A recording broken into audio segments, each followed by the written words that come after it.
There's simply no question about it. We are truly living in historic times. The House Select Committee investigating the January 6th attack on the Capitol has issued a subpoena to former President Donald Trump that has probably made some jaws drop. It made my jaw drop. The subpoena says the committee has shown that Donald Trump committed crimes and demands that the former president testify before them about accusations. These accusations include, quote, maliciously disseminating false allegations of fraud, corrupting the Department of Justice, and running, quote, the effort to transmit false electoral certificates. They have also given the former president until November 4th to turn over a big pile of records, basically every text, note, phone call, or email that has anything to do with his fundraising appeals, fake electors, connections to militia groups, attempts to stop the electoral count, and any interaction he had with members of Congress. This is significant.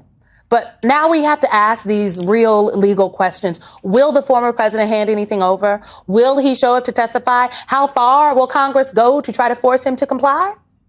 Meanwhile, we've got some new bombshells coming out about the Mar-a-Lago investigation. NBC News is now reporting that among those classified documents the FBI seized, remember those, was intelligence on Iran and China. That is according to two people familiar with the matter. And the Washington Post cites two people familiar with the matter who confirmed that.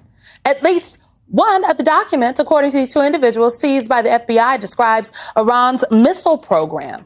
NBC News has not confirmed this, but let me say it again. We're talking about Iran's nuclear missile program. I told y'all it was something in them documents. Let's bring in attorney Monique Pressley, host of the digital show Make It Make Sense, because we really do need someone to make it make sense. Monique, I was speechless. This news matters. Let's start with the subpoena, because the subpoena of a former president, it was jaw-dropping to me. The committee's vice chair, Representative Cheney, said the panel will take the, quote, necessary steps we need to make Trump comply. What options do they have? They can enforce the subpoena. I mean, they can if he Congress does not. Can. Yes, if he does not do it on his own voluntarily, accept the fact that they have a right by law to subpoena him and to subpoena documents, then they can go to the court to get enforcement. We've got a prior associate and comrade of former President Trump, Bannon, going to, for real, these United States of America penal institution. Yes, he's been sentenced to jail for 4 months. Yes, for 4 months for this very thing. Like none of the other criminal enterprise things, I like to call them criminally criminals, because there are criminals and then there are extra criminals. And we're dealing with extra criminals. And frankly, Symone, I think that is one of the reasons why you're shocked, I'm shocked, so many people are, because we just thought in terms of morals and standards and systems that when we elect a president, they would at least try. Their goal would be to follow the law. That was not the case. No, it wasn't the case. I think Donald Trump, frankly, he told us who he was from the beginning. It was on us if we decided to hear it. You talked about Steve Bannon. There's been this meme going around on social media. You know, you mess around and then you find out. Yeah. Well, Steve Bannon messed around and he found out what happens when you ignore a congressional subpoena. He is going to jail for 4 months. He blamed President Biden. Take a listen to what he had to say. The Biden administration ends on the evening of the 8th of November. And some other thing is that the Department of Justice, Merrick Garland, will end up being the first attorney general that's brought up on charges of impeachment, and he will be removed from office. Now, Steve Bannon, he's been sentenced to, the judge said 4 months, but he has an appeal, right? Mm-hmm. And he will not be sentenced to jail until his appeal is over. Is that correct? That's correct. That's correct. Okay. Now, this is Steve Bannon. Steve Bannon is not the former president of the United States of America. Can we glean anything from what happened to Steve Bannon about what could potentially happen to the president? I'm going to go backward and say third.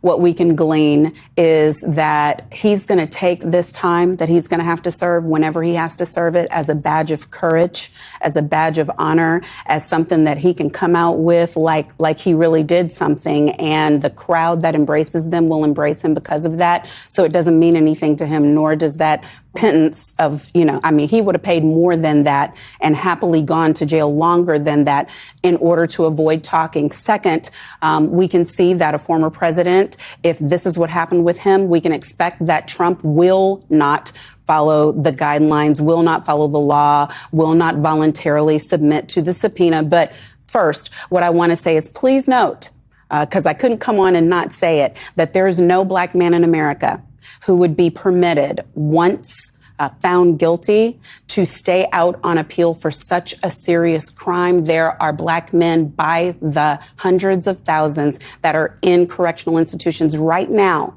for dime bags, marijuana, coke. This is true. Didn't have an opportunity to appeal. So what we are seeing is a travesty on more than one level. You know, along these lines, though, I mean, you've got, and we can even talk about the fact that classified documents about China and Iran's nuclear program were found at the former president's home. If you or I had that kind of information, we would not be able out here walking around very freely. You mentioned, what you just mentioned made me think about what's happening in Florida. Yeah. And you have Ron DeSantis, okay, the tyrant of Tallahassee. He is targeting people that the state of Florida allowed to vote, that they issued voter cards to, now saying that they voted fraudulently, and they're walking around arresting people at their homes. I want to play this for people that did not see it because it is jarring, and disproportionately the people in these videos are black and brown. Yep. Listen to this. So, ma'am, we have a warrant for your arrest. For what? It's from voter fraud. Good, how are you, sir? Great. Boss, how's it going? Oh my God, hold on. Wait. Let me tell my husband. We're telling him, he's right here. Right here. So if you can put your hands on your back, please. Oh my God. Monique, your thoughts? Vote, y'all. Time is of the essence. All hands on deck. November 8th is going to matter. That's not a legal answer. That's a human answer. If we want a democracy, now is our time to ensure that every single person that can does, because things like what we see now is only just a preview of what will happen if we don't. That is voter intimidation. I also think that is a form of voter suppression, what we just saw, trying to scare people. Monique Pressley, you made it make sense for me, girl. Thank you so much for being here, as always.